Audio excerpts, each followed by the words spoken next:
Hello! Wave, wave, wave. Hello, everyone, and welcome to another episode of Hit Point Paints. My name is Allie, and for the next 2 hours or so, I will be doing some mini painting from using the minis from Fool's Gold. And the stream today will be featuring a couple of music tracks. There'll be a few from the upcoming Fool's Gold soundtrack composed by Command Creative Studio. And to mix some other fun stuff in, we're also going to be including some music from the Humblewood soundtrack by Mint Potion. So nice Friday music while we paint some minis today. You can find me on social media as Allie Mackey on Facebook, Twitter, and Instagram. My handle is on the screen just under my picture there. And I also have a YouTube channel under Allie McAllister where I talk about mini painting alongside my thousands of other hobbies. So you can check that out as well. Before we get started today, I just have a couple of announcements from the team. All links for the things I talk about can be found in the chat.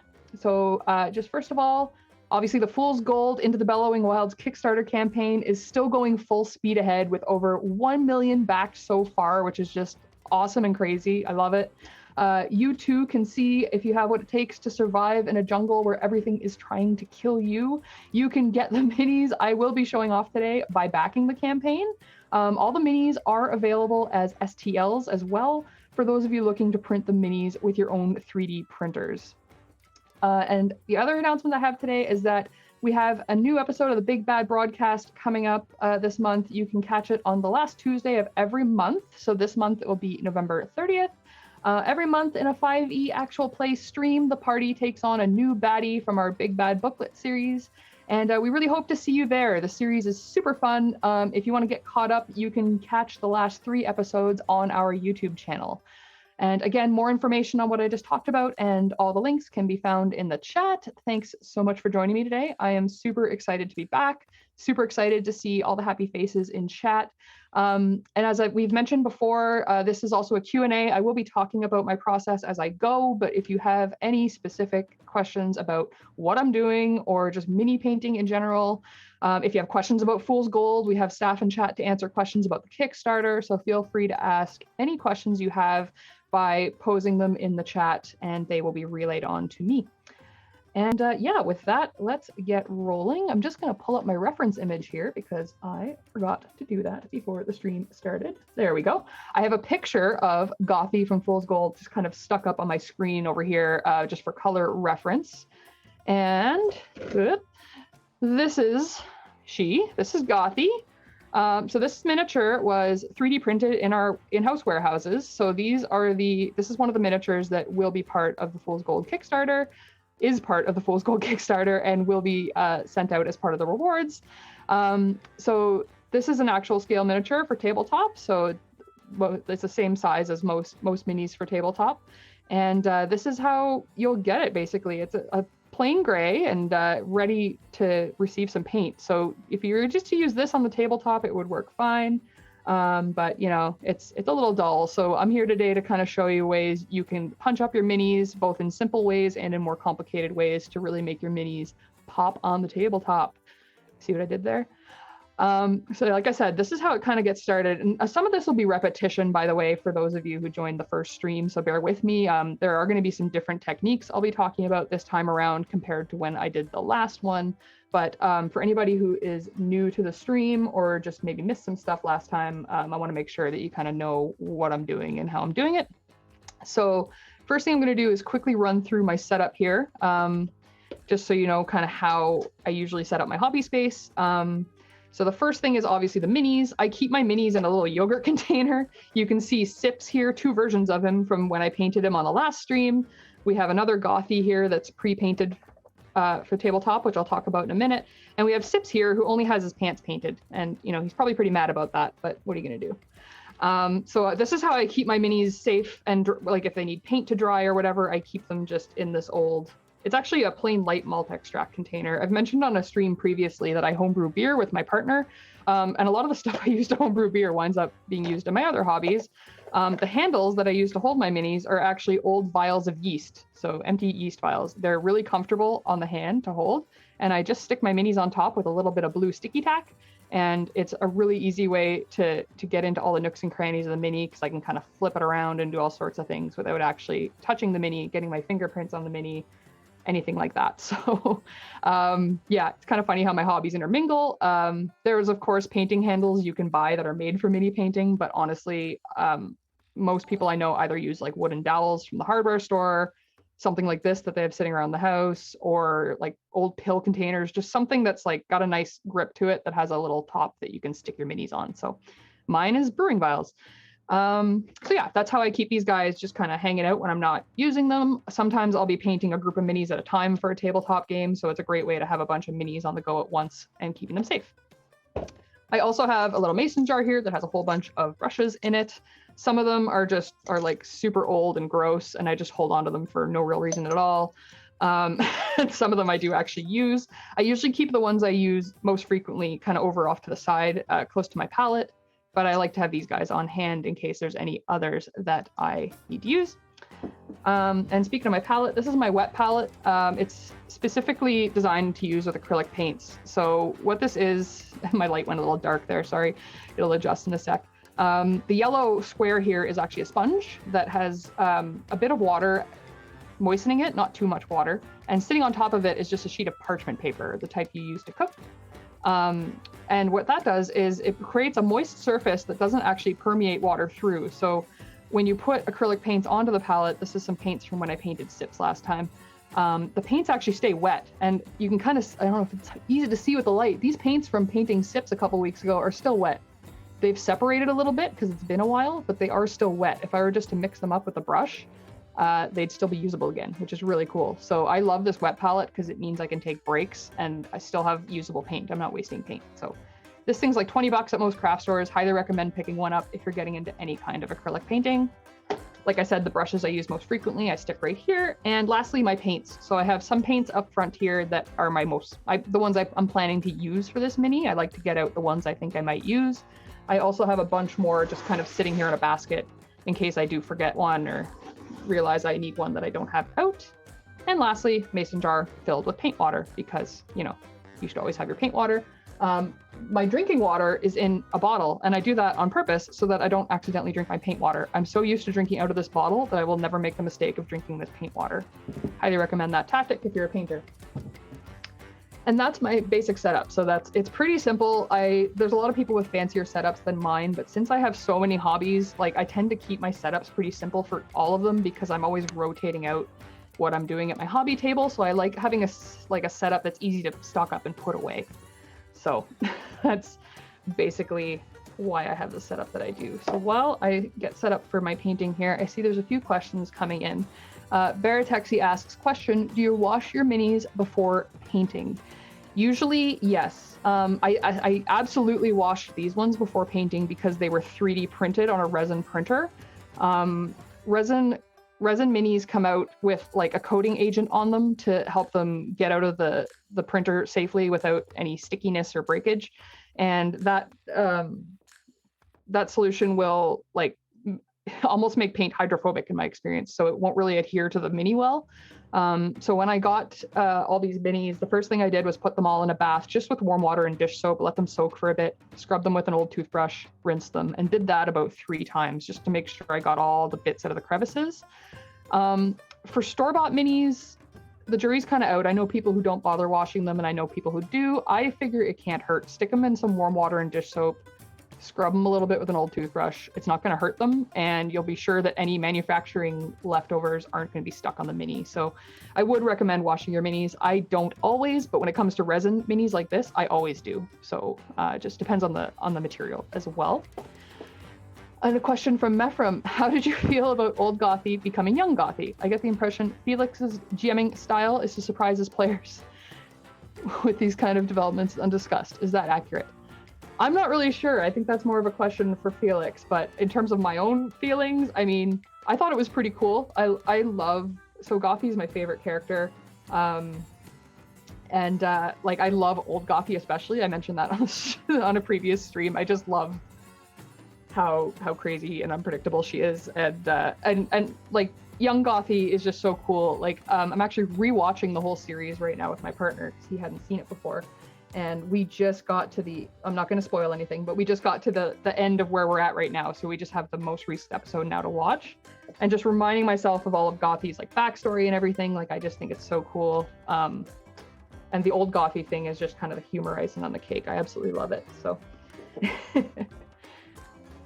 super fun. So I just put a little bit of like kind of a sand yellow. It's actually called dark sand, just kind of a yellowy, light yellow color on the palette here. And I'm going to start with that because Gothi's kind of robe here is a light yellow. And I typically, there's a few different methods of going about starting to paint a mini. Some people start with the inside bits and work their way out, which is something I do as well sometimes. And sometimes people start with lighter colors and work towards darker colors. In this case, I'm choosing to just start with lighter colors because yellow, and I've talked about this before, yellow is kind of notoriously bad pigment-wise. It sometimes takes a couple of coats of yellow pigment in order to get it to really show like a solid color. This one won't be too bad because it has a lot of white in it as well. But yellow can be a little bad for this kind of stuff, so I really like to lay it down early on if I can, just to make sure if there is any coverage issues, I can go back to it and kind of cover it up. But so far it's not too bad. And also like just, I can make a little bit of a mess on these first coats because, you know, like if there's a little bit that gets on her arm, for example, we can clean that up later and it's not too bad. But like when you're using a dark color and then you need to clean that up later with a light color, it's a lot harder to do because like any paint, putting a light color on a dark color takes more coats usually, as opposed to putting a dark color on a light color. So in this case, even though the coat is kind of the outside layer, I am starting by doing a coat of yellow on the coat. I'm gonna go from there.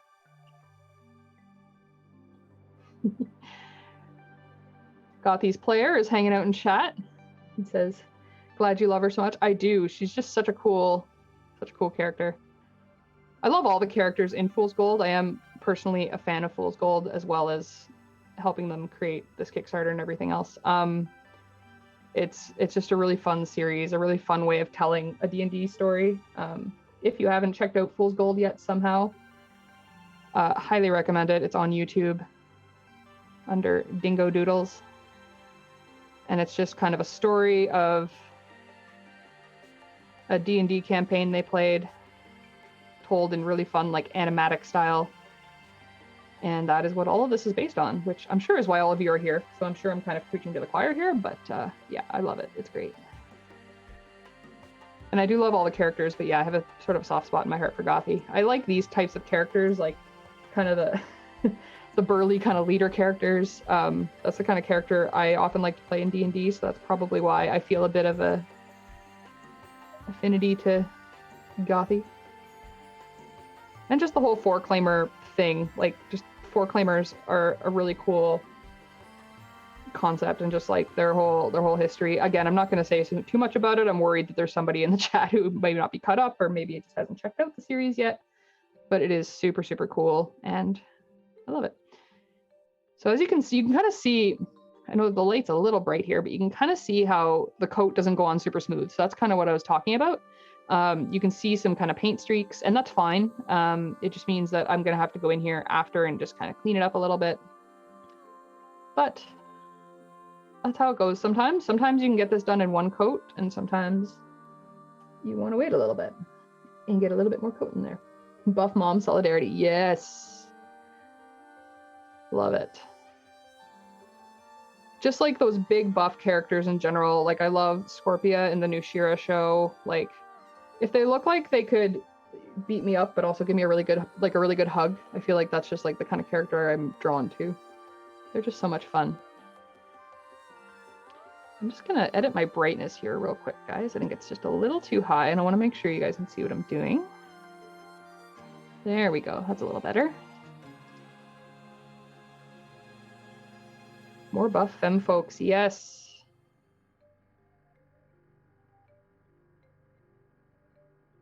It's definitely a type that I am very much drawn to in terms of character development.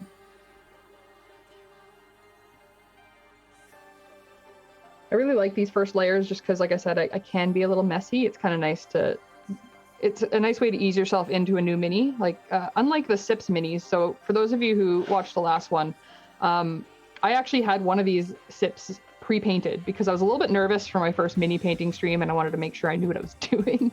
So I pre-painted, I believe it was this one. Yeah, it was this one. I pre-painted this one to kind of get familiar with the mini, and then I painted this one on stream. But this time, I only have 2 copies of each of them, so I did not pre-paint the other Gothi. I just underpainted her, which I'll talk about in a minute. So I'm doing this one completely fresh, and yeah, so it's just nice to get familiar with the mini. Allow yourself to be a little messy. The beauty of mini painting, like a lot of people say to me when they see my mini painting, it looks so hard and I get so stressed watching you paint it, and it's like, I get it, because it's super tiny and it looks like it's super stressful, but you know, the thing is with most painting like this is that if you make a mistake, you can just try again, and that's, you know, it's fine. Just paint it over with a new color, or, you know, worst case scenario, you can clean off the mini with isopropyl alcohol and just start the whole painting process over again, which granted is a little frustrating, but like, you know, nothing's permanent, so it's not something to be afraid of. It's a really fun little hobby that's pretty easy to jump into. You don't need a lot of supplies. And like, yeah, it's more approachable than it seems, I guess, is the thing. There's so many resources online to help you learn too. So when I was starting out in mini painting, it was like 2005 or something. And like, you know, the internet existed and there were tutorials on the internet, but it was nothing like it is these days. Like, I think there was one single mini painting tutorial on the internet, and that's what like everybody referred to. And it wasn't very good. So nowadays, like, there's so many YouTubers, there's so many, like, I mean, mostly I refer to YouTubers, but like, yeah, there's books, there's all sorts of resources and all sorts of supplies available at all different budgets. So like, it's not an expensive hobby to get into either. Whereas before it kind of was, there was only like maybe 1 or 2 paint brands available, for example. And there was only a couple of like companies making miniatures, but nowadays it is super duper approachable. Getting under here a bit. Getting under here, like, some people don't even bother, especially for tabletop minis when they're just always going to be on a board tabletop. But I like to do as much detail as I possibly can. So that's the cloak done for now. I'm going to touch it up a little bit once it dries, because there's a couple little streaky spots to be tidied up. But overall, it's good. So I'm just looking at the concept art and kind of thinking I'm going to do, yeah, I'm going to do like Gothi's skin next, I believe, which I have. I'm giving my paint can a shake off camera, if you're wondering what I'm doing. Always want to give them a good shake when you start using them, and they've been sitting for a bit. In terms of paint brands, by the way, I talked about this before, but I have a couple that I use. My favorite is Vallejo Model Color, partially because it comes in these great little squeeze drop bottles, and partially because they're really affordable. They're like just over $3 a bottle. And the consistency, is really good. It's just a little bit more runny than some of the other paints I use, which I really like to make sure that, you know, I'm not getting really thick paint on the miniature and that the details really show themselves. So this is kind of my go-to paint brand. I have more of this than I have anything else. I do also have a couple of, oh, there we go. A couple of Citadel brand paints. This is the Games Workshop brand. I have like a thread on my hand for some reason. So some of you might have heard of Games Workshop. They make Warhammer, which is like the best known miniature game in history and still is. So this is their official brand. It's expensive. I don't like the pot it comes in, and I find it's a little too thick for my liking, but they do have their place. I do have a couple of them in my pocket here, especially for washes, which I'll talk about a bit later. Their washes are really, really good. They're a more liquid paint designed for shades. So all of my washes are Citadel brand shade paints. So I do have some Citadel. And the last brand I use, I only have a couple of them, and I'm going to use one of them for Gothi's skin color because it kind of matches, is P3. And again, I'm not a huge fan of the pots. I like the dropper bottles better. but the consistency of this is pretty good. They're kind of my go-to if I can't get a Vallejo paint in the color I want, just because the consistency to me is really similar. And this is by Privateer Press, which they also make minis and stuff like that. So, sorry, I read your mind there, arty splatters. But yeah, this was something I did want to bring up, was the paints I use. There's a lot of other paints out there. There's Army Painter. There's more that I can't remember off the top of my head, but there's a whole bunch. And everybody has their opinions on what paint brands work best for them. I would definitely recommend just buying a few different brands and trying them out for yourself, see if you like them. But yeah, that's what I use. So when it comes to the pot paints, I don't use my palette usually. I usually just kind of open the pot and take the paint right out of it. Some people don't really like doing this. I just find it's a bit easier. So give me a sec here, just drawing out my brush.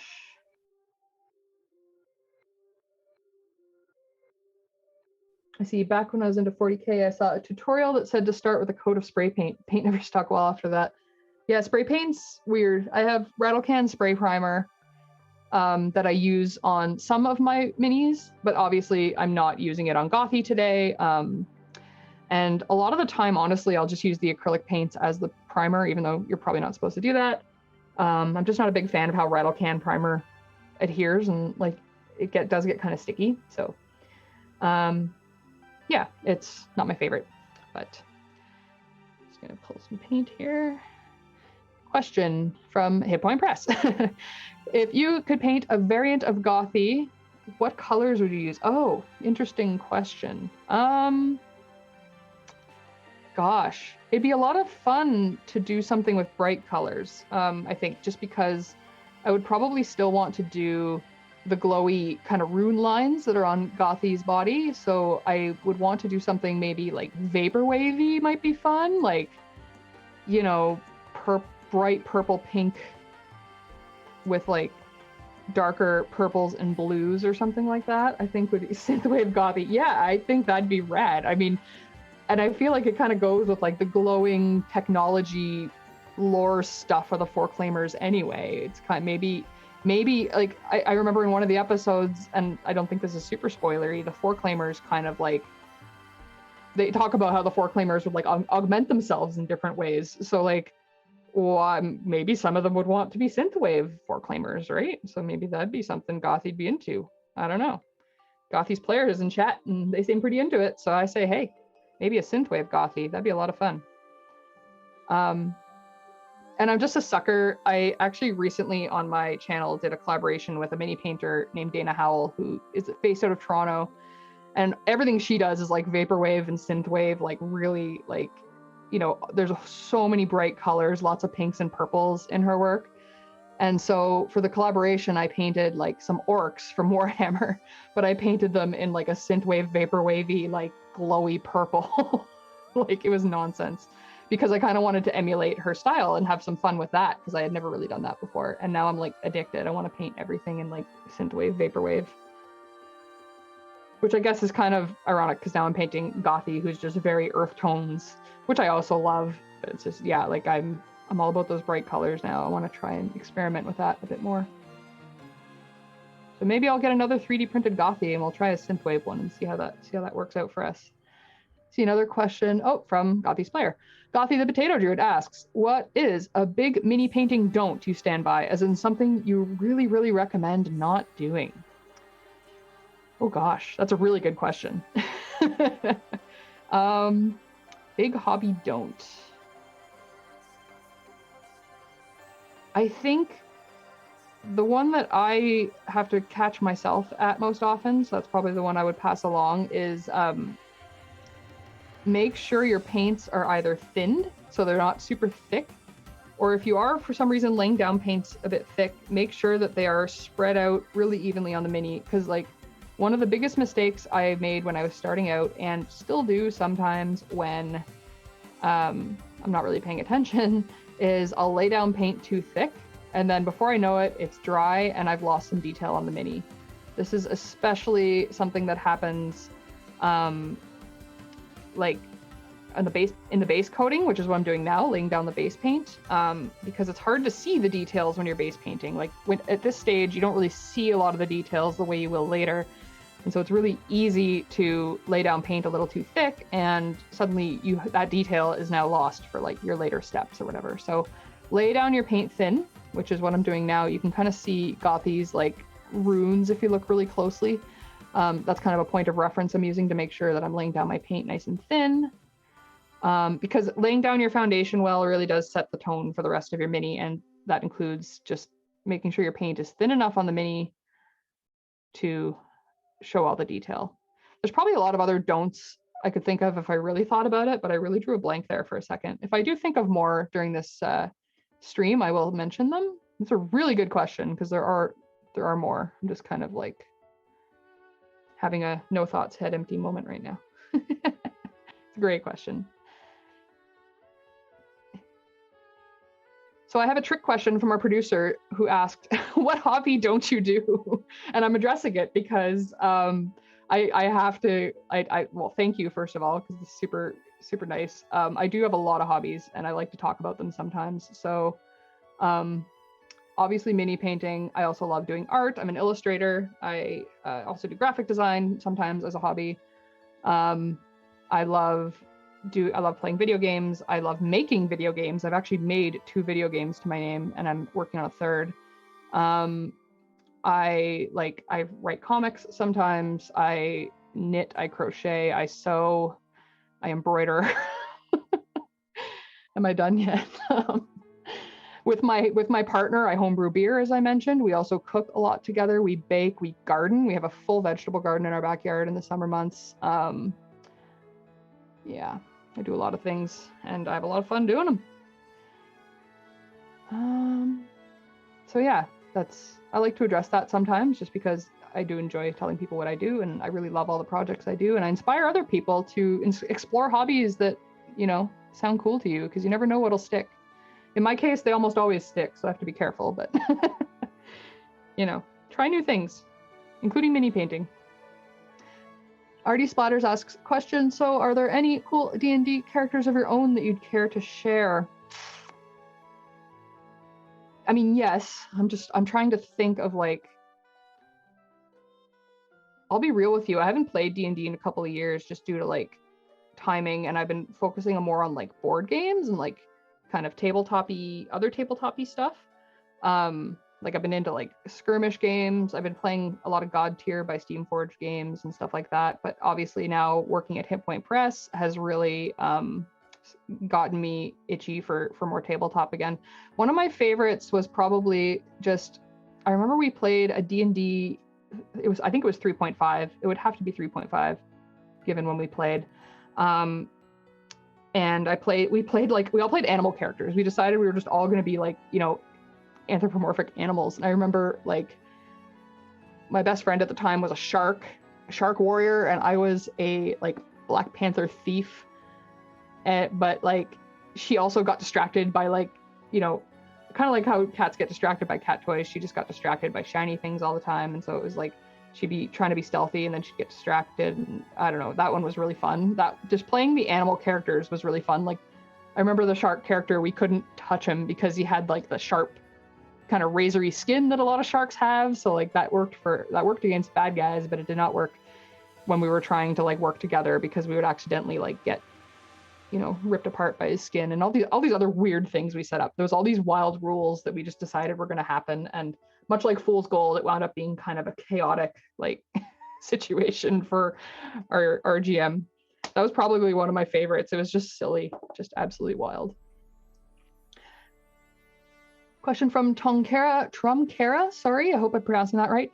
Are you planning on painting a Tarrasque and stream sometime later? I mean, maybe. Oh, and you know what I just realized? I didn't bring the Tarrasque down here with me, so I can't show it off. I might have to grab it on my break. I think all of you know at this point that part of the Fool's Gold Kickstarter includes an enormous Tarrasque figure, which I hesitate to call a mini just because it's a foot high and is an actual scale Tarrasque. And I do have in my possession a 50% scale one, which I will grab on the break probably to show off. And I would like to paint it. It's going to be hard to paint it on a stream just because it's so big and it's going to take so long. Even these little guys here that I've been painting on stream, I'm kind of working through them more quickly than I would usually. In the interest of showing you my process from start to finish. Usually painting a smaller mini like this actually takes longer than 2 hours for me. So, and I'd want to do the Trask justice. Like, it's not cheap to paint one of those guys on a printer, not gonna lie. And I'd really want to take my time with it and make it look really good. So I don't know if I would do it on a stream, but I'm really hoping to be able to paint one. Just either the one I have now or one in the future, just because it's such a cool model. I would love to just have that on a shelf, even if I don't wind up playing with it, although I hope I would. That would be a great shelf model, like just so cool. So maybe, I guess, is the answer to that question. I'm really not sure how I would facilitate that, but I would like to try to see what might happen. So I'm starting on Gothi's like robe dress thing now. Is it a dress? I guess it's a dress. I'm looking at the concept art. Looks like a dress. Which is just kind of, it's actually a bit of a lighter brown than the concept art shows, and that's because I'll be covering this up a little later with a wash, which kind of darkens the brown a bit.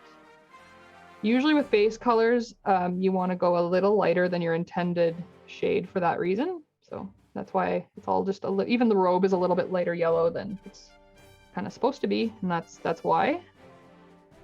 It's a suggestion that is in a lot of beginner mini painting tutorials, is to kind of aim for a slightly brighter or lighter color than you intend to when you're just laying down your initial color. Baratexi asks, how do you find energy for hobbies? What is your secret?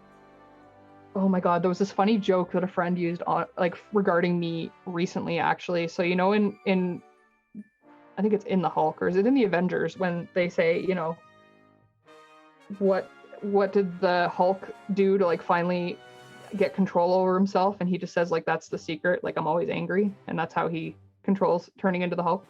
My secret is that I always want a hobby. Like, my baseline desire is to hobby. So if I'm just sitting around with nothing to do, like, I won't just sit there and play around on my phone. I'll probably go work on some game development or paint a mini, or like, that energizes me. It like charges my batteries. The way that, you know, if someone is introverted, they need a break from people to charge their batteries.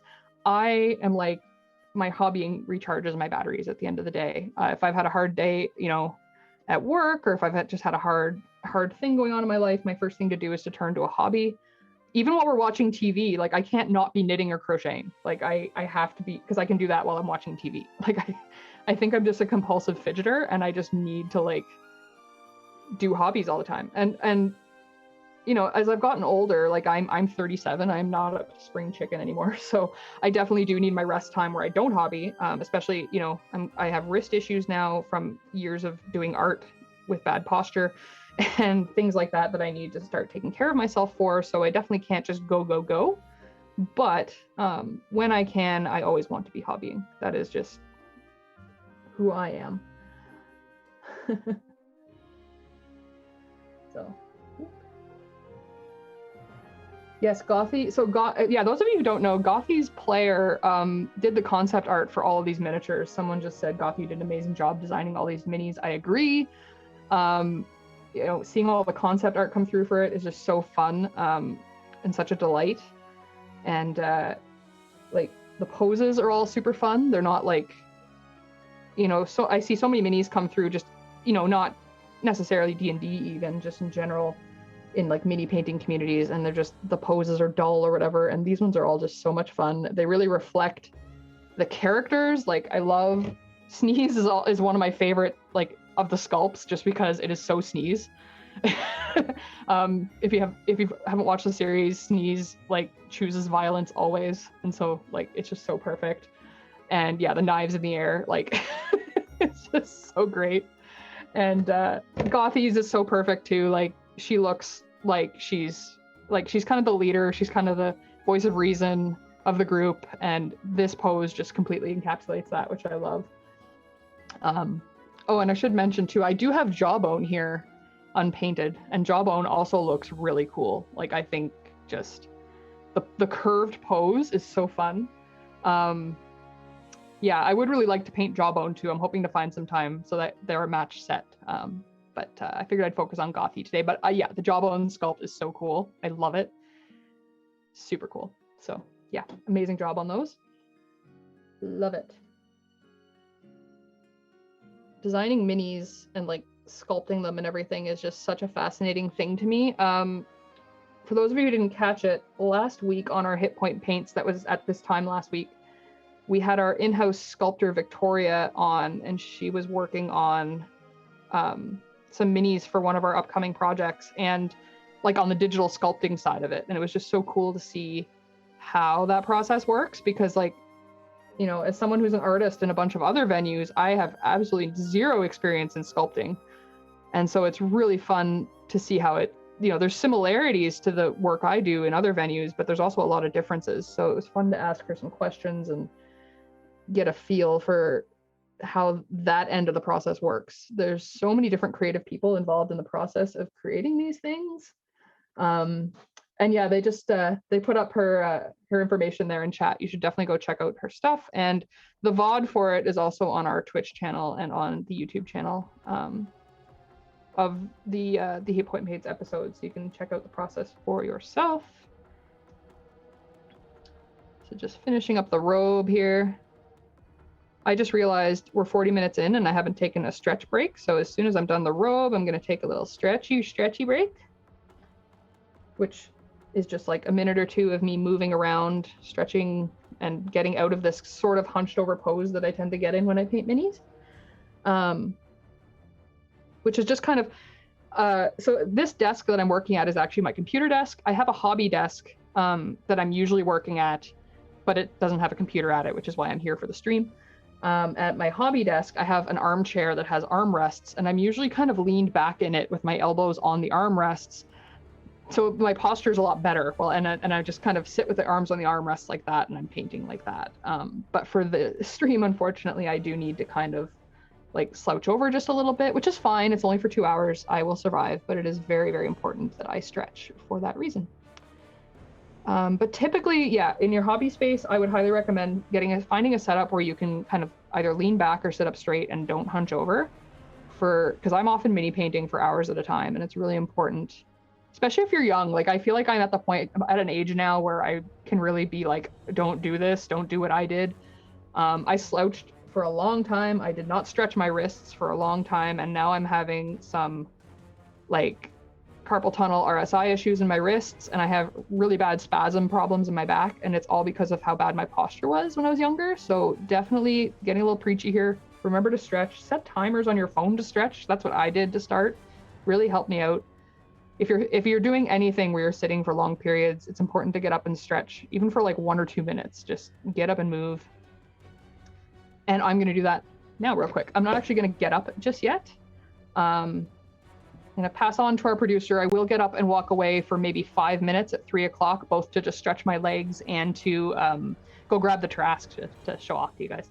But yeah, usually I just do really simple things. You can kind of see on the camera, I do like wrist bends.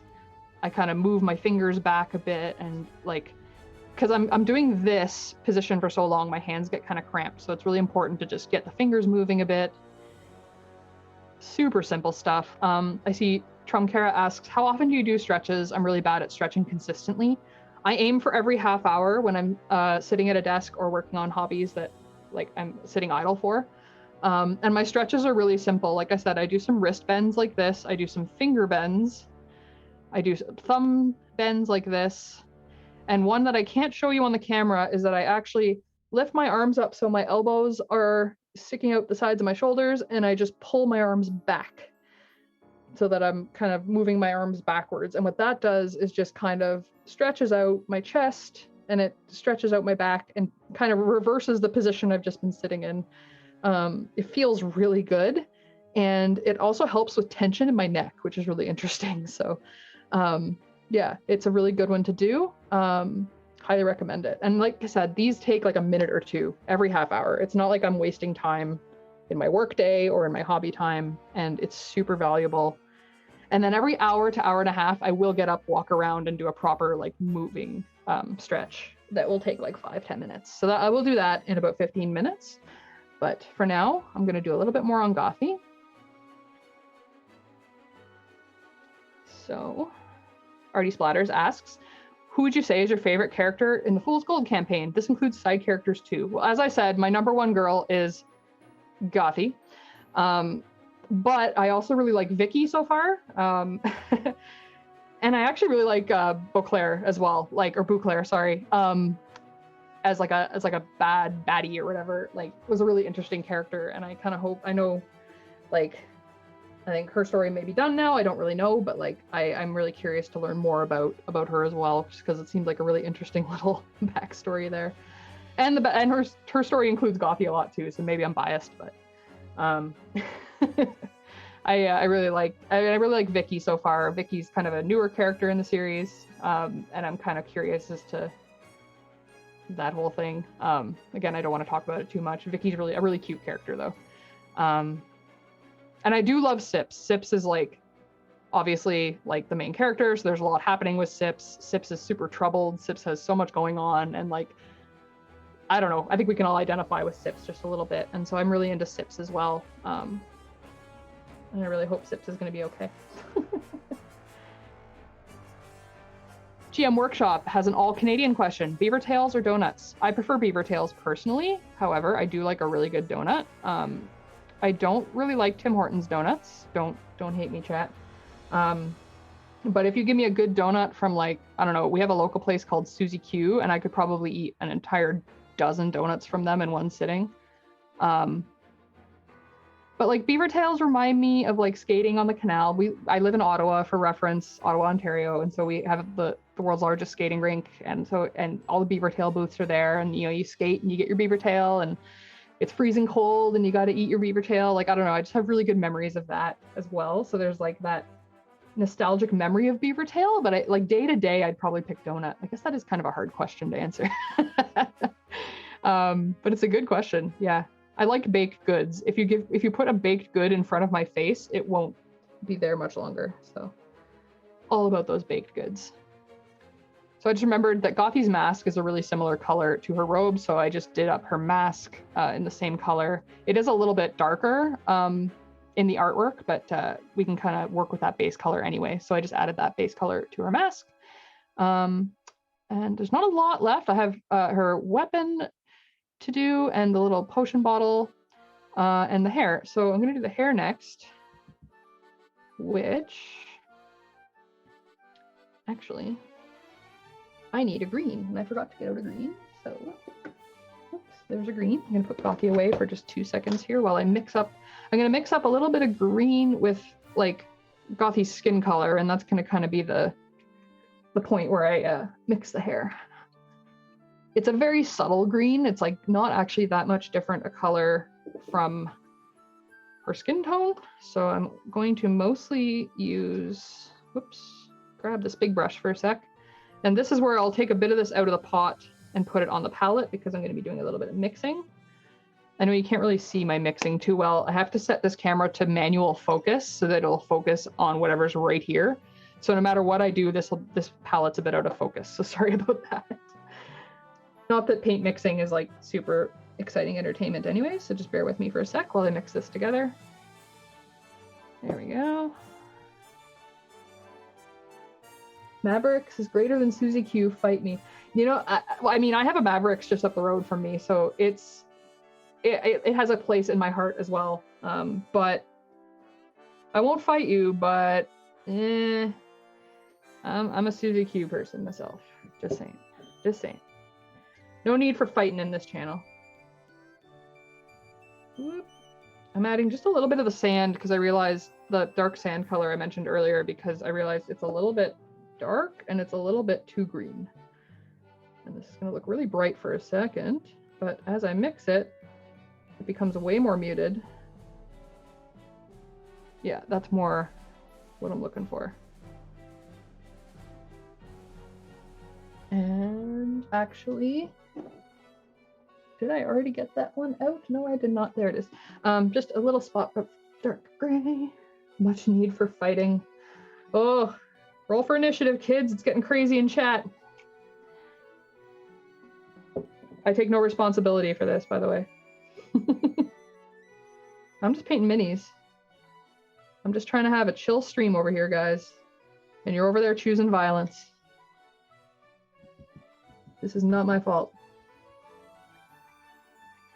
All right, so switch back to my tiny, by the way, these detail brushes are like super cheap synthetic brushes. I get them in big packs of 50 because I'm really rough on my brushes and I wreck one of these like almost every painting session.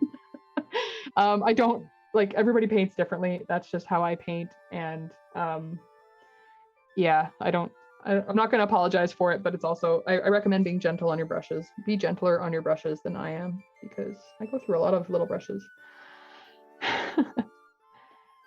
I do try to use my ripped up brushes though. I will usually snip off the tip of them and use them for like adding dry brush and highlights and stuff like that. So I try not to be wasteful, but I definitely go through brushes really quickly. So that's just a thing that I do.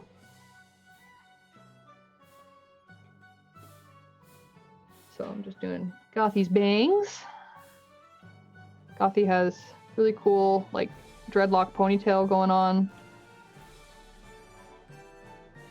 It seemed like, and forgive me if I'm remembering this wrong, but it seems like Four Claimers had all sorts of different hairstyles. Like, I don't think all of them had kind of the dreadlock style, if I recall. I think they all had different types of hair. Feel free to correct me if I'm wrong, chat. I might be misremembering that. But anyway, I really like Gothi's hairstyle as well. It's really fun. And now, of course, as I progress on the mini, I have to be extra careful as I go because I don't want to, like, when you're like I said, when you're kind of doing the earlier colors, you can be a little messy, but the more color you add, the cleaner you have to be, or else you're going to have to backtrack and kind of do over spots that you made a mess on. So, like, for example, her ear here, I'm trying to paint around because I just painted that. And yeah, that's looking pretty good. Hopefully you guys can see that okay. For some reason, my brightness is kind of hemming and hawing here a little bit, so I'm kind of editing it as a little bit as I go, but there might be a few times where it gets a little dark or gets a little bright, and I apologize for that. Doing my best over here. Whoop. There we go. So just again, painting very carefully around the ear. Whoop. The nice thing is again, like her kind of skin tone and hair tone aren't super different. So if you make like a tiny mistake, it's probably just going to be covered up in one of the later steps. There's parts in the process where you can be kind of forgiving of yourself and don't worry about perfection. And there are parts when you want to be a little bit more like the mini that I was talking about earlier that I did for my recent collaboration video. I had to do a lot of bright yellow and orange, like lava colored liquids. And every mistake was noticeable on any of the yellow parts. It was really frustrating. It took a long time for me, like a lot of back and forth to make sure that, you know, the color was all covered up correctly and looked okay.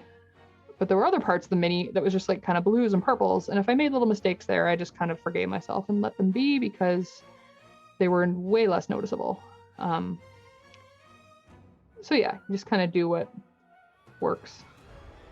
So there's the hair kind of done, basically.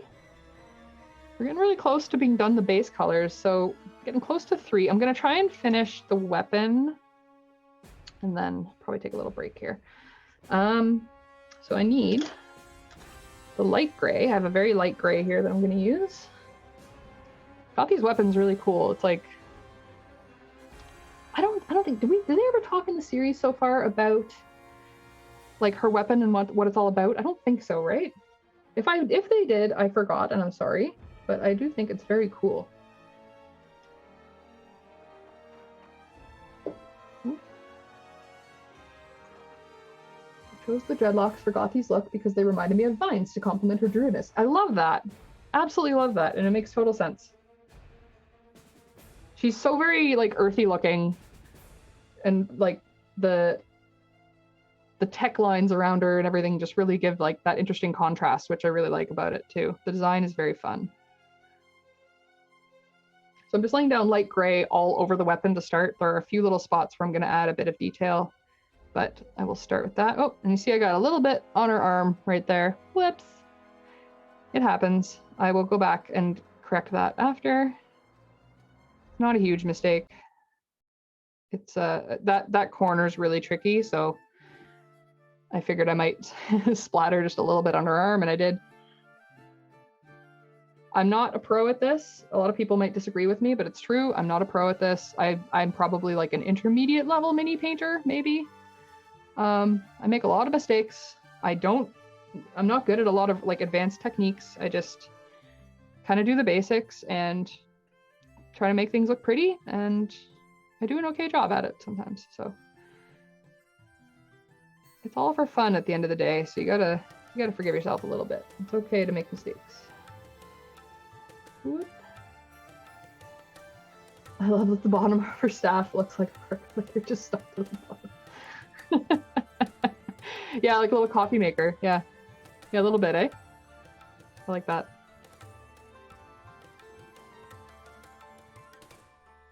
That's pretty cool. There we go. Professional marketing bard, semi-pro mini paint. I'll take that. I'm my actual job at Hit Point Press is to do marketing, but I mean, I'm currently mini painting on the clock, so I guess that makes me a semi-pro mini painter by the exact definition of professional. So yeah, I guess so. A little weird to think of it that way, but let's go with it.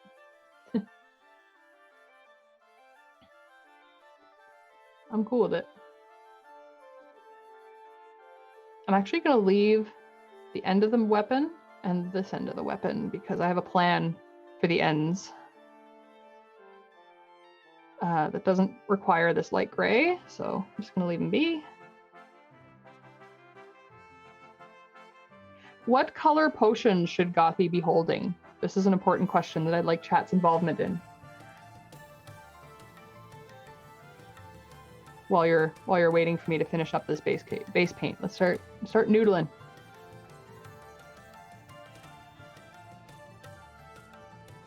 Purple, I like it. Wow, lot of votes for purple. Y'all like purple. I'm cool with it. I like purple too. I do have metallic. So Hit Point Press is asking, do I have anything metallic or sparkly? I have metallic, but not like fancy metallic. I only have like weapon metallic. You know what I mean? Like silvers and golds. I'm trying to think if I have anything else that might be like. No, I don't really have sparkly. That's a tragedy. You know, I need to change that. That's tragic. I need some sparkly paint in my life. You know what they make from, and a lot of mini painters have been really into this lately. Is I think the brand is Turbo Dork. Maybe if there's a few mini painters in chat, maybe they'll help me with the name. But they make like color shift hue paints that again are in like, a lot of them are in like kind of vaporwave, synthwavy colors. And I really want to try some of those on a mini because I think that would be the coolest thing in the world. But I haven't gotten any yet. I've seen the results on some minis and it looks really, really cool. I think the brand is Turbo Dork, but yeah, it's rad. So I'm down with that. Okay.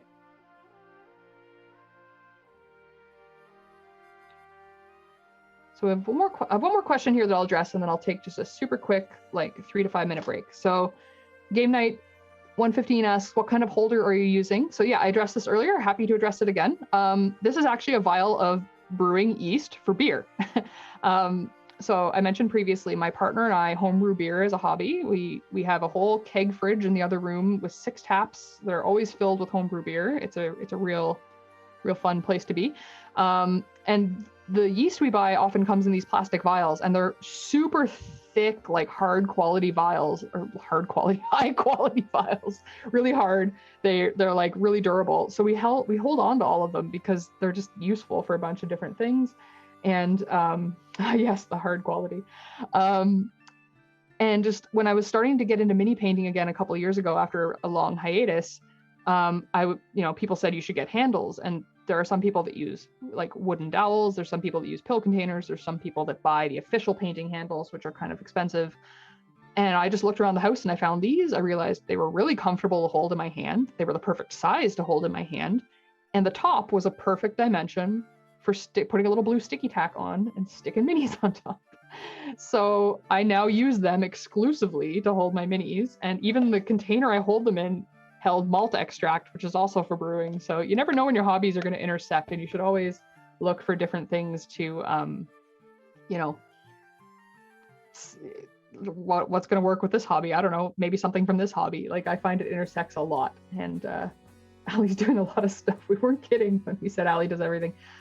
I do a lot. Yeah, it's hobbies are my thing. I love trying different things. I love making things. I love, you know, exploring new things to make. So yeah, I'm just that person. It's a lot of fun. I really enjoy it.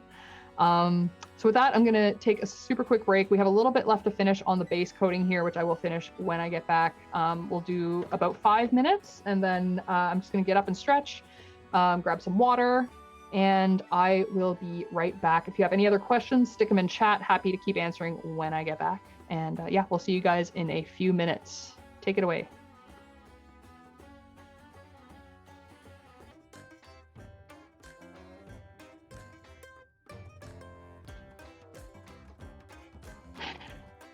Hello, welcome back to Hit Point Paints. Rawr. Yeah, that was dumb. So this is this is the Tarrasque Mini. I wanted to show him off again because he's everybody's favorite. He's the best boy, and very sharp boy, but he's the best boy. So again, this is the Tarrasque from the Fool's Gold Kickstarter. Not the full-size Tarrasque from the Fool's Gold Kickstarter. This boy is printed at 50% scale, so this is a half-size boy, and he's still the size of my heckin' hand. The Fool's Gold Kickstarter Tarrasque is an actual size Tarrasque. The height of that beast is about 12 inches. That is a foot. That is an entire ruler high. It is large. Like, this is a large boy, but the one in the Kickstarter is a large boy, and like, this boy could hurt someone. Do not throw this boy at someone, even if you don't like them. Do not throw this boy at someone, because they will probably die. This boy is beautiful, though. I sang his praises on my last stream, and I have to sing his praises on this stream too, because, like, my god, this sculpt is fantastic. Huge props again to Gothi's Player for the concept art, and to, I believe it's Thomas Chu is the name of the sculptor of the miniatures for Fool's Gold.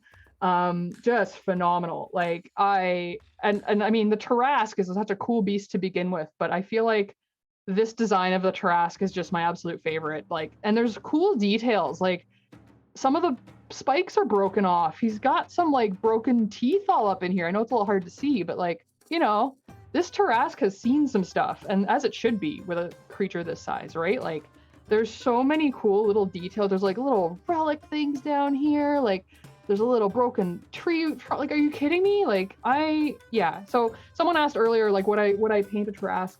Yeah, I would paint a Tarrasque. It would take me a while to paint even this little 50% boy, but I would love to paint a Tarrasque. I think this is just the coolest model, and I will not shut up about how much I love it. So yeah, this is the boy. Wanted to show him again and remind you that he is available through the Fool's Gold Kickstarter. Even if for some wacky reason you'd rather not get the Fool's Gold campaign setting, he is available on his own stretch tier, but I mean, or add-on tier, sorry. But you know, you can get all of it. It's fantastic.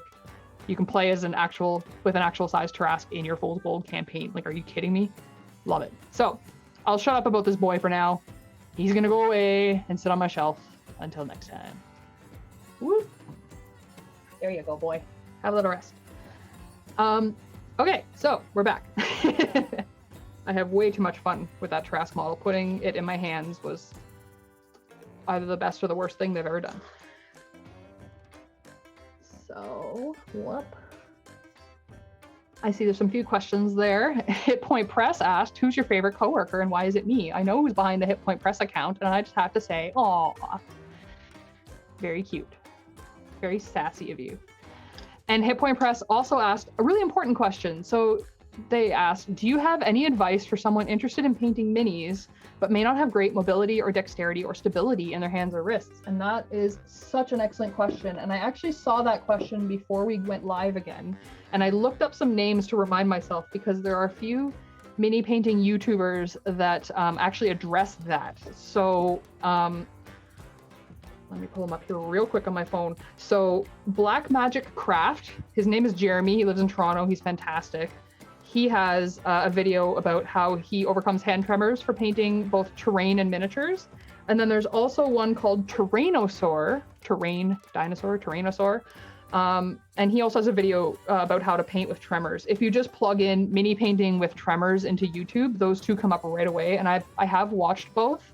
I'm very privileged in that I don't have that issue yet. However, sometimes my hands do shake just from like if I'm over caffeinated or if it's cold in the room. And even then their tips are really useful for any type of like shaky hands, but especially if you have tremors in your wrist or hands, they actually have some excellent tips to help you still enjoy the hobby. So I would highly recommend checking out, again, Blackmagic Craft and Terrainosaur. If you plug in mini painting with tremors into YouTube, they will have some really great tips on that. So I can't really speak directly to their tips because I haven't had to employ too many of them myself, but I have heard a lot of other mini painters who have issues with shaking hands or other dexterity issues that their tips have really helped. So I hope they help you as well, because everybody should be able to enjoy this hobby in whichever way they're able to. And I think a lot of people can with a little bit of accommodation in that regard. So yeah, I'm just going to throw a little bit of purple onto my palette for the aforementioned purple potion that we talked about. Oop, just like that. Teeny weeny bit, because we don't need much. And whoop. Savbar, hopefully I'm saying that right, asks, what is your favorite color? Like just in general, I guess. It's a weird one. Like I guess blue has always been my favorite color. Like blue is absolute favorite. I do love purple as well. Although in my clothing, I'm like the most boring person in the universe. I mostly wear blacks and grays and a lot of like shirts with logos on them, but like the actual shirts are all gray. I'm a very boring dresser when it comes to colors, but when it comes to like using color in my work, I love blues and purples. Orange as well, I like quite a lot, which works out well because it's a complementary color to blue. Yeah, I think those are my favorite colors. I do like all colors though. Like as someone who does a lot of art focused hobbies, I really enjoy. The only color I feel like I subconsciously don't like much is yellow, just because it's so hard to paint. Nothing against yellow. Yellow is a beautiful color. It's just like, because it's so difficult to work with, I feel like I have a little bit of a bias against yellow, which is not fair, but what are you gonna do? So I'm not great at making a potion container look like it has a potion inside of it. There are good tips to do that, and I haven't really looked at those much, if I'm being honest with you. But I am gonna try just a few little things here to make them look like they're supposed to. Gothi, you gonna go get some lunch? Thanks for this great stream, Allie. Thank you so much for joining again. I'm so glad you could join while I'm painting your character. That's like super special. And thank you again for all the work you did on the Fool's Gold setting and everything else. And yeah, it was a joy to have you here. I think I'm just thinking for a second here. Yeah, I'm gonna put just a spot of, I have like a hot pink here that I'm gonna stick a little dot of onto the potion. Whoop.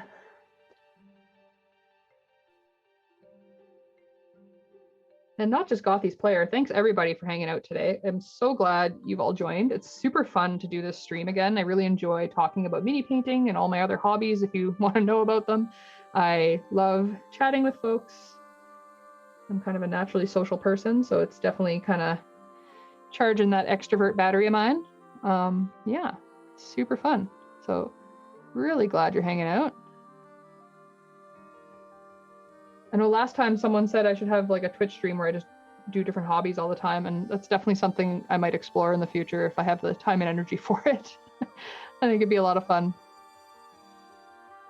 There we go. So I put like, it's not perfect, but I did a few little dots there to kind of make it look like there's liquid floating in the potion, so that's all right. I see, heck yeah, extrovert batteries needs to be a thing. I mean, even aside from like introverts and extroverts, right? Because I feel like it's more of a spectrum or whatever, what have you, than like just being an introvert or an extrovert. But like, find the thing that charges your batteries and do it often. You know what I mean? Like, I definitely have times where being social charges my batteries, and I have times where being alone charges my batteries. And the biggest thing that charges my batteries is hobbying. So like, you know, you find what charges your batteries, find what works for you. and do those things often, because charging your battery is super important, whether it's extrovert, introvert, or otherwise. I'm super into that concept. Okay, so I'm actually switching. Is it this one I want? No, it's this one I want. Oh no, it was the one I wanted in the first place. Huh.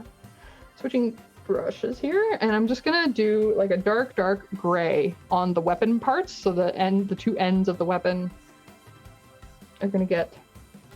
Oh, excuse me, I just got some hiccups. I think they're gone. Okay. Yeah, so the dark gray on the ends of the weapons is just kind of like preparation for adding some metallic. We're gonna use a little bit of metallic on this mini, which is fun. This stream is charging my batteries.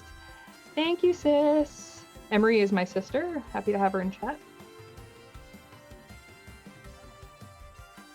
And this stream actually charges my batteries too, because it's really energizing to just have people talking to you and asking you questions about something that you love doing. It's really, really enjoyable. It's not for everybody, but for me, it's a really enjoyable part of the experience for sure. I really enjoy answering questions and just hanging out. Speaking of questions, Bear Tuxie just asked, have you always been a hobbyer? When did you discover the awesome power of hobbies? I have definitely always been a hobbyer. My mom was super into crafts. She loved to sew and knit, and like every Christmas she would like find a project and she would make like a whole bunch of things. Like, what's an example? Like one year she found out she could make like little mailboxes out of coffee cans that would hold your Christmas cards. So she made those little mailboxes for like every single person she knew. And I have friends. She unfortunately passed away about a decade ago, but like I still visit people sometimes who are like, I still have the mailbox your mom made, or like one of the other things she made, which is like just so cute. And so, you know, all that to say, I like to think it's a bit genetic that like my mom was kind of a compulsive maker of things, and so am I. So I've always been into hobbying. I've been knitting since I was a teenager. I've been making art since I could make art, basically. I started painting minis in college. Embroidery is a bit newer. Knitting and crochet, it's been a long time. Yeah, I've been picking up hobbies like my whole life. Some of them haven't lasted very long and some of them have. It just kind of depends on the hobby. But yeah, I've always done hobbies. Question from Artie Splatters. Have you dabbled in digital art at all? More than dabbled, actually. I was a professional digital illustrator. I have been one since 2009. I only finally stopped to take on this job, actually. So yeah, I've been doing digital illustration my whole life, and I did it professionally for quite a long time. The program I like to use is called Clip Studio Paint. It's a like digital illustration and animation program made in Japan. It's very popular with a lot of digital illustrators. Before that, I used Paint Tool Sai, which is also a very popular program. It's actually the program Dingo uses to make Fool's Gold, so that's pretty cool. And that's another one I would highly recommend because it's just, they're both really good. They're both really affordable too. They're both like you pay once and that's it. You don't pay a monthly subscription, which I really like. Yeah, so that's the ones I use. I do still do digital art, but I'm doing it for myself now. I don't do it on a commission-based premise anymore. Once in a blue moon for friends and family, but that's about it.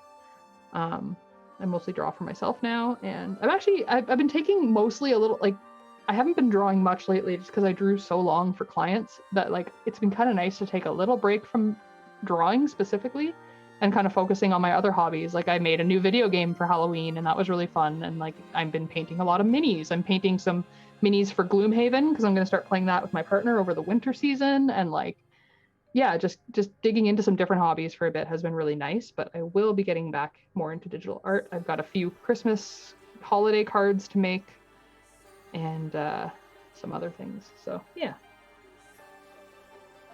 Studio Paint is fantastic. I agree. I'm just doing a bit of tidying up here in case you're wondering what I'm actually doing to Gothi right now. I'm just tidying a few bits of the mini where I made a mess, which happens as you go. And this is the last step of the base coat, is to kind of go back, clean up. And this is where like the paint, you can see in the bottom corner there a little bit, the paint that I was using before is still wet. Normally that would have dried by now. But thanks to the wet palette, it stays wet, which is like the coolest thing. Highly recommend a wet palette. If you can't find a wet palette in a store, or you just don't want to spend the money, you can also just use like a sandwich container, you know, like a plastic lunch container with some wet paper towel and parchment paper. That's what I used for a little while before I finally bit the bullet and got a wet palette. If you're just not sure how much money you want to invest into a new hobby, like there's usually a DIY version of things that you can try out first, just while you're getting your feet wet. And the wet palette is definitely one of those things. You can just use a sandwich container and paper towel, and it works fine. It doesn't work quite as well, but it works fine. The nice thing about this too, I forgot to mention, is that it comes with a lid. So that's cool too. When I'm done for the day, I usually just put the lid on. Sometimes I'll even put it in the fridge because it'll actually keep the paints in even better shape. If I have room in the fridge, which I often don't, because we also like to cook. But yeah, it is a really nice little investment if you do wind up realizing that your paint-based hobby is going to be sticking around for a bit.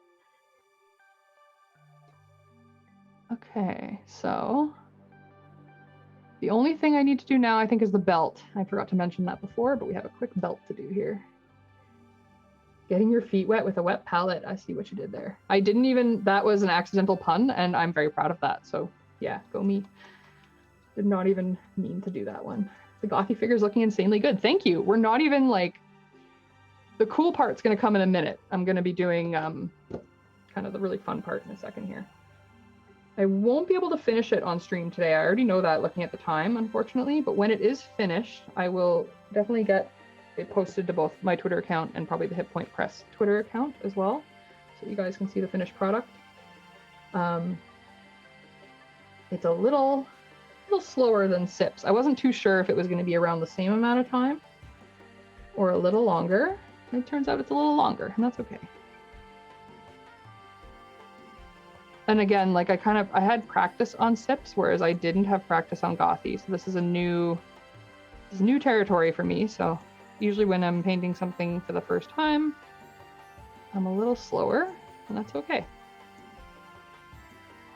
Still welcome questions if you guys have any about the process or about whatever else you want to talk about. My other hobbies, I'm down for that too, whatever you like. And just putting sorry, I'm off camera there for a second. Just putting the white belt on Gothi. And then we're going to do the metallic effect stuff. Actually, you know what? I lied. I think I'm actually going to do the shading first, and then we'll do the metallic effect. That will look even better. Roll for pun damage. I feel like that would legit be a thing that my D&D characters should have, because I enjoy puns. I make a lot of puns. Eat your potassium! Alright, so yeah, I think we just have the one more little bit to do here, which is, actually, a dark brown. Gothi has a few little gold accents on both her belt buckle and her pendant locket thing, and I actually just realized I forgot to do the little detail-y bits on her weapon as well, so we can do that in a moment. So I'm putting a really dark brown on both her locket and the belt buckle, and the reason I'm doing that is kind of similar to why I have dark gray on the weapon here. It just provides a good base for metallic paint.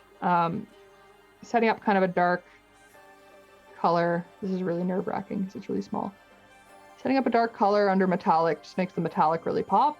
So it's just a simple little way to make that happen. That's not too bad.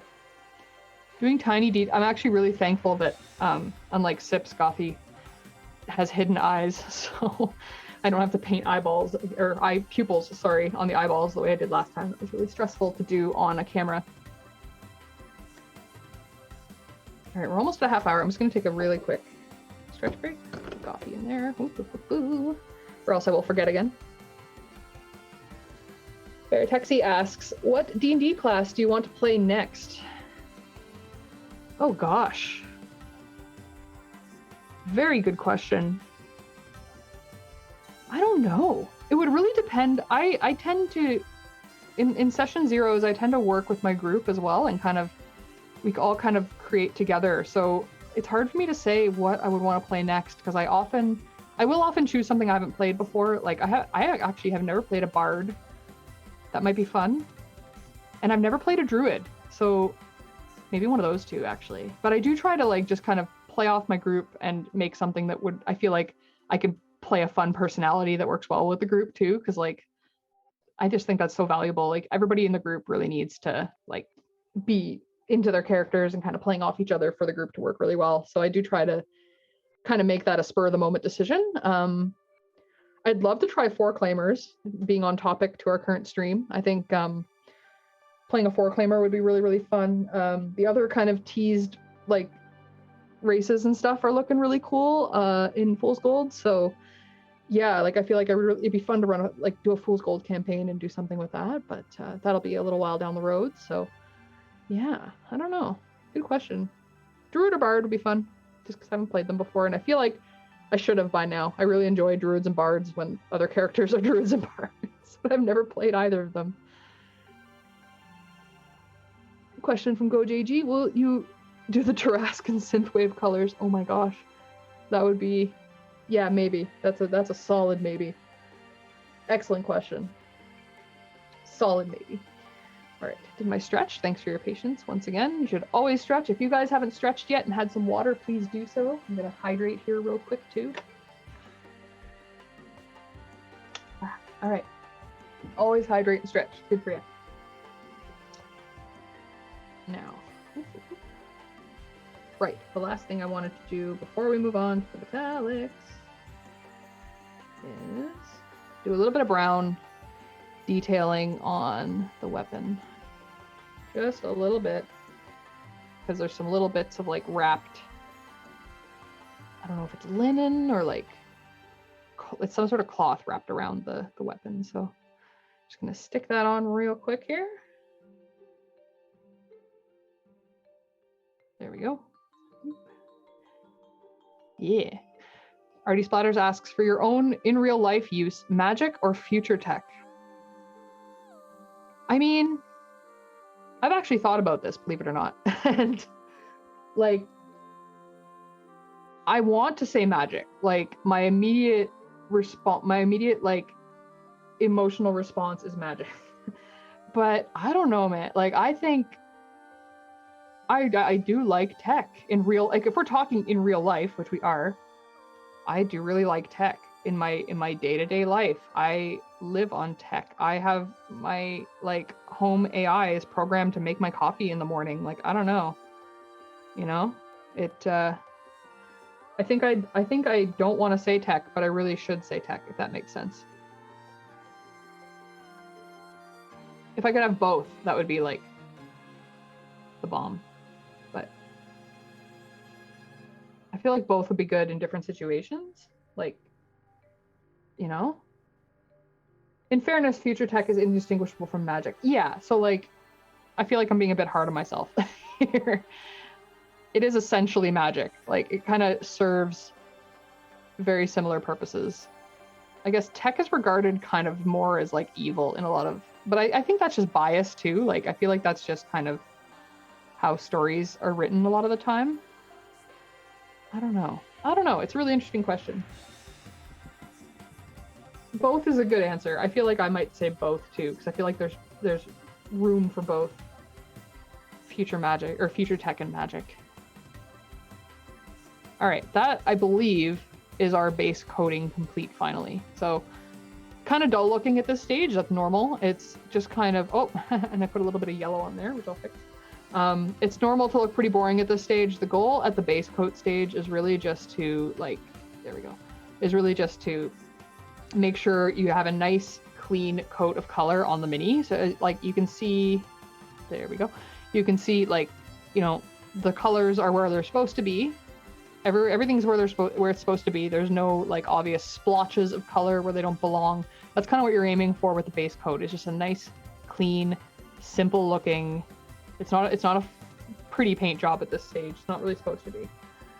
And this is why, like, I'm looking and I'm rotating it and I'm seeing just little teeny splotches where I've made a little mess, and I'm just cleaning it up as I go, and that's fine. Yeah, there we go.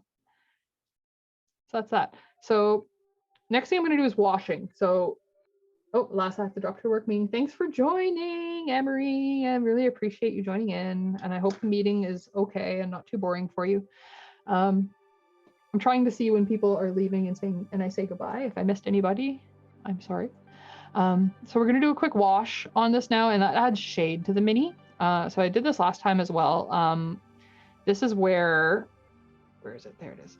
This is where these come into play, which I brought up on the stream earlier. This is a wash paint. It's called Citadel Shade. It's a more viscous, liquidy paint, as you can kind of see in the pot there. It's more liquid, and it's designed to add shadows to minis. So it, instead of doing like a solid coat of paint over the mini, it kind of darkens it a little bit and also settles into the recesses of the mini, which creates like volume and shade and gives all that detail that's on the mini actual like visual detail, so you can actually see it. Because right now, for example, like there's a lot of detail in Gothi's hair, but you can't really see it because like there's just that plain kind of gray-green color on it, right? So you want to lay down something that's going to settle into all those crevices and really make that detail pop. So I'll show you what I mean in just a sec here. I'm actually going to start with a light color called Rakeland Flesh Shade, because I'm going to start by applying a bit of wash to Gothi's cloak.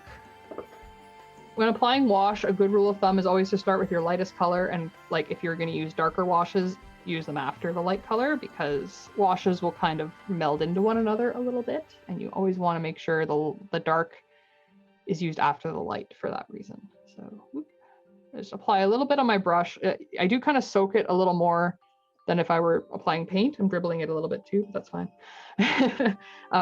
And then you just kind of apply it onto the mini, and you'll see at first it's kind of blotchy, but it'll kind of start settling into crevices where they exist. It also darkens the color, which is why I said earlier, always start with a brighter color, because this will darken it quite significantly.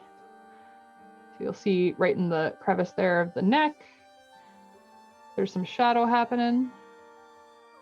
And you kind of want to pull the wash around, because like sometimes it'll try to settle where it's not supposed to settle, and you kind of just want to guide it to the crevicey bits like here. And there's a crevice here that we're going to want to have some wash in.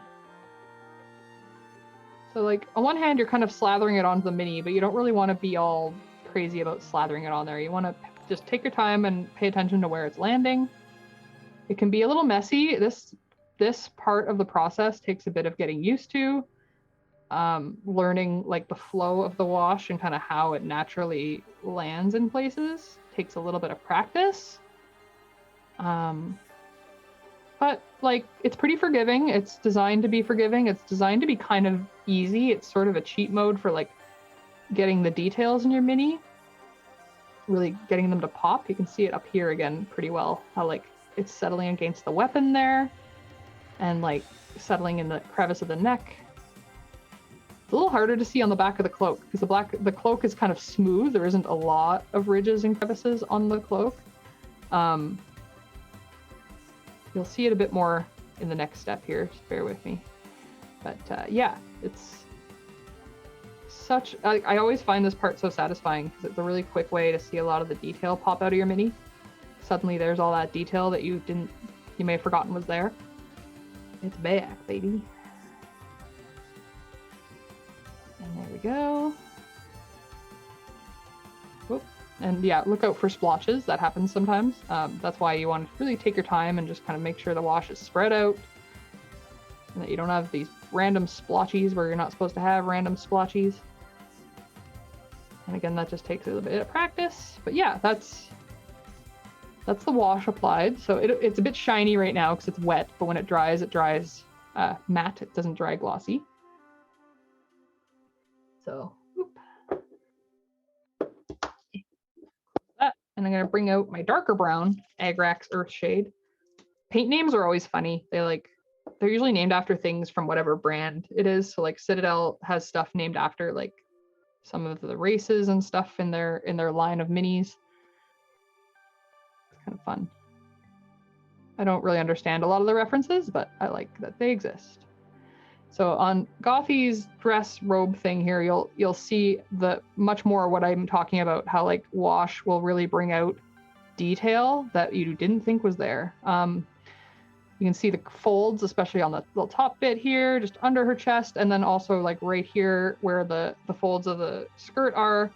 It really just makes it pop.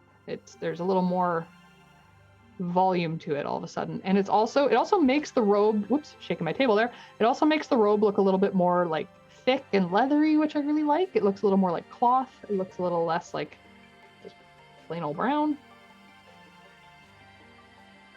so that's pretty cool. And I'm just doing the back here. The back won't really have a lot to show, but I'm not really applying wash to the very bottom of the mini. It's not really going to show, and it'll just, if anything, it's just a risk of making a mess, which I don't want to do. So, and then a little bit of the same dark brown on Gothi's mask, and yeah, this part I really like, because not only does it darken the eyes, which is, the character has dark eyes in this mask, it also brings out the wood grain in the mask, so you can see the wood grain in Gothi's mask now, which is really, really cool. So, yeah, I like wash. Wash is neat. The novelty has not worn off for me on wash. Wash is cool. Now for Gothi's skin tone, I've been hemming and hawing about if I want to use, because I have a third wash here that's more of a black. Nuln Oil is kind of a black, oily looking wash, but I think that might be too much. I think it would be good for the weapon, but for skin and hair, I'm actually going to do the dark brown. Oops. As I stick the butt end of my brush into the paint, because I'm a professional painter, guys. Professional. So, also, I regret to say, one thing I will not be doing on stream is painting Gothi's glowy lines. Just because those of you who were on my previous stream remember that when I was painting Sips's pupil, like, I had to really hyper focus, and that was only for a few minutes, and like I still felt kind of weird about it because I had to be super quiet. I would have to do that for all of Gothi's runes, so I just don't really want to spend all that time just being quiet and focusing. It's a little nerve-wracking to do it on a stream. I do want to add them in though, because I don't think Gothi's Gothy without them. So I will be adding them in, but I can't do it on stream today. I just feel like it's just not going to be conducive. I know my limits, and that's one of them. But yeah, it will be done. They are on the mini, like sculpt wise, they are present. I know they're a little hard to see on the camera, but they are on there.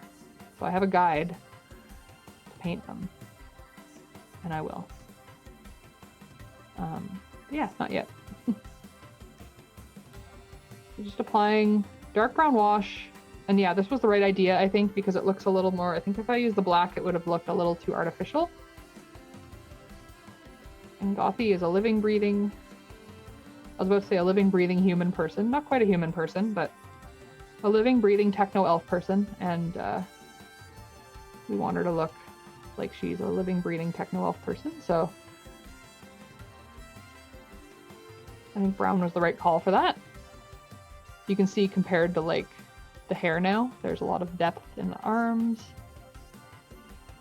And again, it always looks a little funny when it's wet just because it's quite shiny, but you can see on the cloak already, the cloak is drying, and the dress has dried as well. It's more what it looks like when it's dry. I'm just gonna take another water break here. I'm getting a little hoarse. Woo. How we all doing out there? We've had water. We've had stretches. Hydration check. Everybody should be taking some water. Or coffee or tea or soda pop if that's your cup of tea. Get it?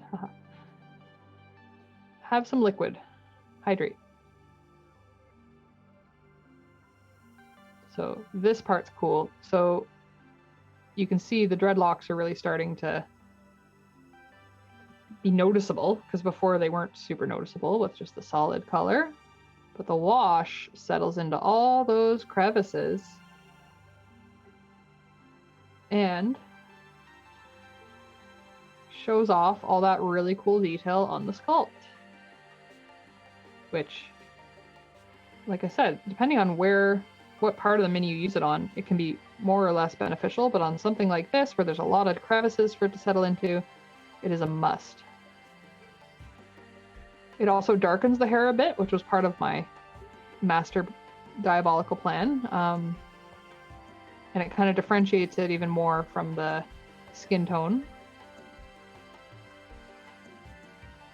Yeah, it gives you that really nice detail in the crevices, so there you have it. Goobertown Hobbies. Okay, friends, Goobertown Hobbies is he's my homie. So if you want to learn how to paint minis, you should go check out Goobertown Hobbies YouTube channel, because it was thanks to his beginner's video that I was able to get back into mini painting so fast. That tip I told you a little while back about the sandwich container with the paper towel, that was all him. So credit where credit's due. Thanks for joining, Brent. Honor to have you here. Brent's a very cool dude. He's like the Bob Ross of mini painting. Like everybody calls him that because he's super chill. His videos are super chill. Highly recommend checking them out on YouTube if you want a chill mini painting experience. I'll stop shilling him now. So just putting some black wash on the weapon now. I forgot to ask Gothi's player if this weapon had a name or if it was mentioned in chat before they left. I just call it the weapon. It's the weapon.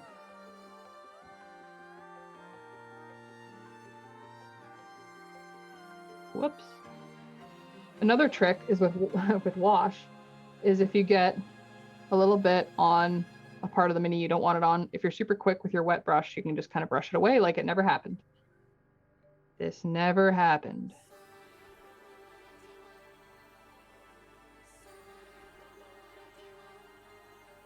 And just laying wash. So this is where the Nuln Oil wash looks really good, is on like metallic stuff. It's gonna give that nice dark gray black look to the weapony bits. And now the whole mini has wash applied to it. I didn't do the potion, but that's on purpose because I don't want it to get super dark. But when the whole thing has wash applied to it, it winds up being like really dark, which is normal. And typically after your wash dries, you want to start kind of reapplying some highlights in certain spots and really punching up anywhere where you want to punch up color. In this case, I want to apply some metallic effects, and I want to kind of bring out the browns and the yellows just a little bit. So I'm going to do that next. We're running a little close to our time. We're not too far off, but I think I can get some of our highlights in here and get a mostly finished mini done for you guys to check out before we're done here. So again, if you have more questions, please ask. I love answering your questions. It's a lot of fun. Did you say more shilling? Yeah. Thank you for the shill. Appreciate it. Yeah, and if you guys do want to check out more of my work, like I said, follow me on social. I'm always sharing my projects on the go and talking about what I'm working on and et cetera, et cetera. I enjoy that kind of stuff. So please join me there. I'm most active on Twitter with Allie Mackey, but I do have a presence on Facebook and Instagram as well. So I'm going to highlight a bit more of the yellow in some spots where I kind of want it to be punched up. And I'm using the same color that I used to base coat the cloak, but I have less of it on my brush. I have a very small amount on my brush so that I can kind of blend it in to what's already there. So as you can see, like the line was kind of solid, but now it's kind of fading out. This is another technique that takes a little bit of practice. I've messed it up many times, but I've gotten the hang of it for the most part. And I can't think of any more questions. That's okay too. You've asked a lot of questions, Artie, and I really appreciate it. And no questions is okay too. I just want to make sure everybody who wants to ask questions about either mini painting or anything else that I do has the opportunity to do so. I don't know if or when I'll be doing another mini painting stream. This is my last one for that I'm doing during the Fool's Gold campaign. But if you guys do want to see more mini painting streams, be sure to let my team know in chat. And I'm more than happy to do some in the future as time and other things allow. Because it's a lot of fun and a bit different from all the other stuff I do for my company, which is also all really fun. But yeah, it's really nice to do something out of the box.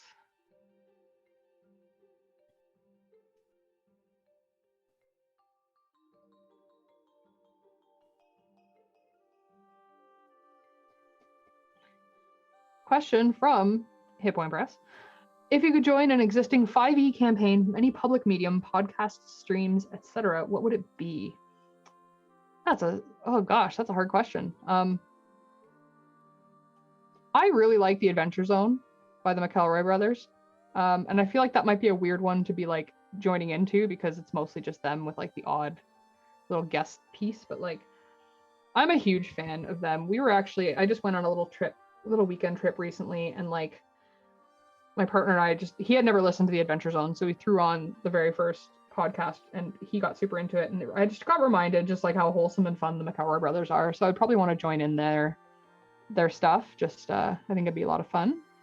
Critical Role is kind of a no-brainer. I feel like if anybody had the opportunity to join Critical Role, they would in a heartbeat, and I'm no different. You know what though? I really want to work harder on getting into more content, podcast streams or whatever from LGBTQ creators, because I don't listen to enough of them and I want to listen to more. I have recommendations in a list already that I really want to check out.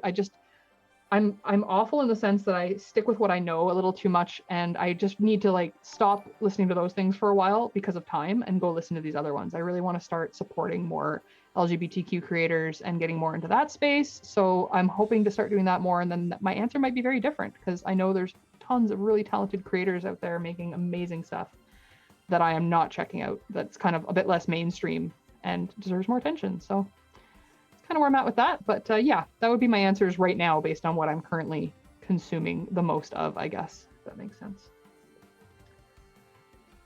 Hit Point Press asks, if you could live in any Hit Point Press setting, what would it be? Humblewood, Natch. I am such a sucker for animals and nature, and like, I love Humblewood so much. I can tell you I would not want to live in Heckna ever. I would love to play a Heckna campaign, but I would never ever choose to live in a world where the Revelia exists, because I would be terrified all the time, and it would be just a nightmare on Earth. But playing the campaign would be loads of fun. I would love to live in Humblewood. I feel like that would be just such a wholesome place to live. I don't know what kind of, if I had to be like one of the Humblewood races, I don't know which one I would want to be if I were like legit living as that race. I don't know. That's I guess another question. Yeah, what critter would you be in Humblewood? Very texty. Good question. That was like perfect timing. So I've played Illuma. That's the race I've played when I played Humblewood. But I don't think I'd be one if I were to be a race in Humblewood. Maybe, gosh. Maybe, I'm sorry, my brain is forgetting the name right off the top of my head, but the hedgehog characters, I feel like they're kind of yes, thank you. I never say it right. The Mapak?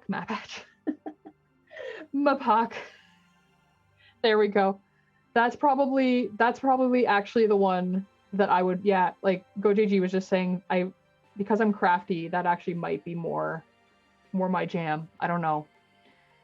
The hedge or the Mapak, I don't know. One of the two, probably. I feel like they each have a lot of like qualities that match my qualities. Maybe the Mapak, yeah, that would be closer. I know how to pronounce it and I still pronounce it wrong. I'm awful. But yeah, it's like, that's a hard one. They're also great. It's such a great, like, it is my favorite out of our campaign settings thus far. Just because it hits all my buttons for like nature and animals and and all that stuff. And that would be the one I would want to live in, yes. The one I'm most excited to play next is probably Hecna, just because I haven't played Hecna.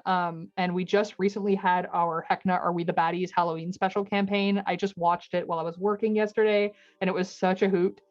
And it just got me even more excited to try out a game of Hecna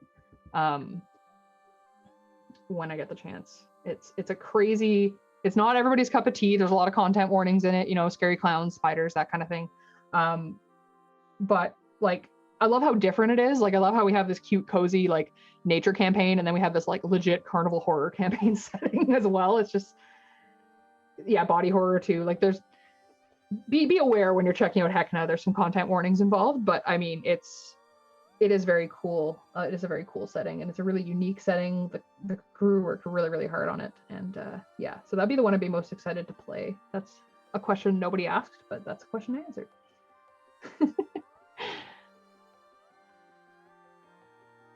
I am also obviously very excited for Fool's Gold. Naturally, I'm kind of excited about everything we have and everything that we've made, and also everything we've helped other people make. It's just such a cool job to have, guys. Like, I'm super lucky and having a lot of fun. I'm pretty new to the company. A lot of people probably know that. I'm only 3 months in, but I'm having a great time. And I think my coworkers think I'm okay. I don't know. We'll see. I'm just opening up the floor for them to crack wise at me now in chat, basically. But would I live in the Revelia? I said no, Hit Point Press. Gosh. I feel like if I lived there, I would just die of anxiety within like a day. I don't know. I guess unless I became one of the Revelers, I guess, because then I wouldn't really know better. And I probably would become a Reveler pretty quickly, because like I can't outrun things to save my life, and like, I don't know. I think a schnozzling would have its way with me pretty quickly, but I don't know. I still wouldn't want to live there, I don't think. So as you can see, I'm just, while I'm babbling away about my favorite things we do at Hit Point Press, I'm just adding like very subtle highlights back to the mini where I covered it up with some wash, and it just gives a little bit more depth to the character. Just makes it look kind of pretty. Mostly in the cloak and the dress right now. But now that I was waiting for the wash to dry, I'm gonna apply a little more hair highlight here, and then I'm gonna be applying some metallic stuff. Veritexi says, embrace schnozzling. I mean, I'm all about schnozzlings. I think they're pretty cool. I think their design is like super rad. I think it's a really cool, it's a horrific idea, but it's a very, really like unique way of like incorporating a new kind of horror into the carnival setting. I'm not really going to describe it because I don't want to like trigger anybody's content warning issues, but if you're okay with body horror and spiders, you can look up schnozzlings and kind of learn what they're all about. But I think their concept is really cool. So I'm just gonna finish up a few more bits here, and then we're gonna close out here, guys. But once again, I'm super glad that you all joined today. I've been having so much fun. I would do streams way more often, but time sometimes just is that thing that we all have to deal with. I will probably be back. You can see here now adding, whoop, there we go. Adding a little bit more green highlight back to the dreads is really like adding nice variety. I'm only adding highlights to the top of the head, not to the bottom. You can kind of see that gives a bit of depth to the hair. Also gonna add just a little bit to the top of the ponytail, and then we're gonna add some metallic detail to the weapon and the jewelry. Whoop.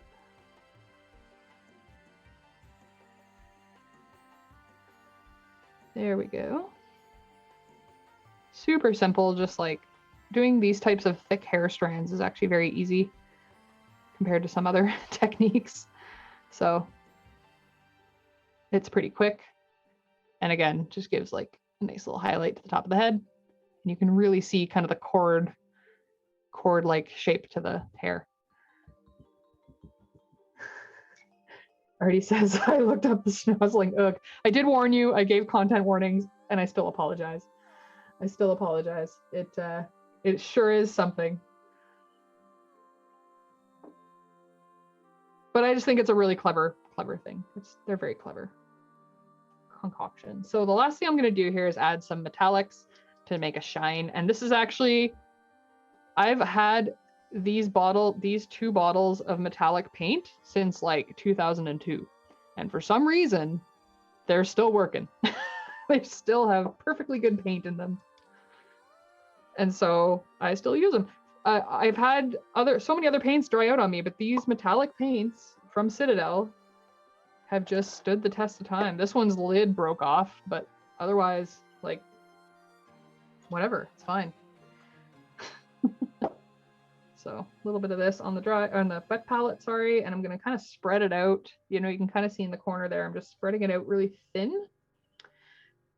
I forgot to bring a paper towel. That's actually something I usually have in my workspace, is a piece of paper towel right here, so I can kind of wipe off excess paint. I've just been doing it on my thumb, so I'm collecting a little bit of paint on my thumb, which is, you know, it's fine. Works in a pinch, but I recommend paper towel. And then I have a really short brush here that is like the tip's been cut off. That's one of the old brushes that I kind of used too much, snipped off the edge. And it makes a little dry brush, and you just lightly brush metallic over top of that dark gray that I talked about to make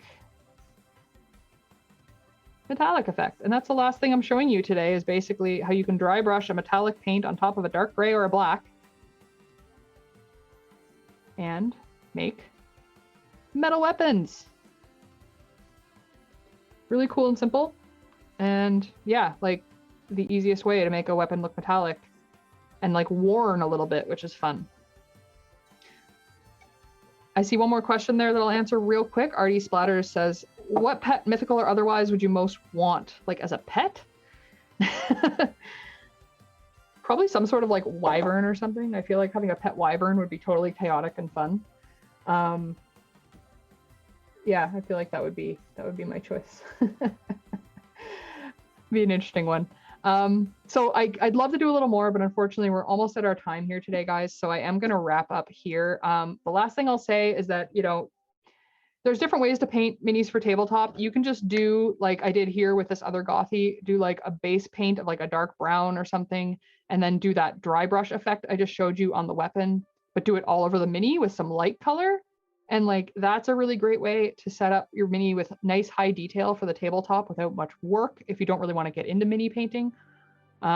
Or you can get into it and really make a really detailed mini in the colors of your choice, and it looks really amazing on the tabletop. There's all sorts of ways you can do it.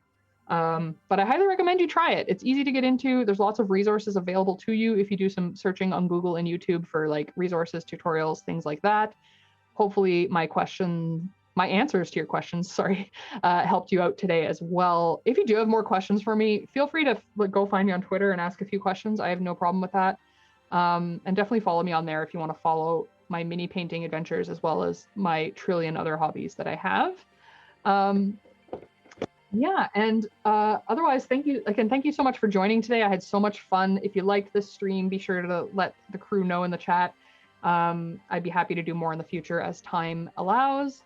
And reminder, check out the Fool's Gold Kickstarter. It is still going on for just a little while longer. We already hit over 1 million in backing, which is just phenomenal.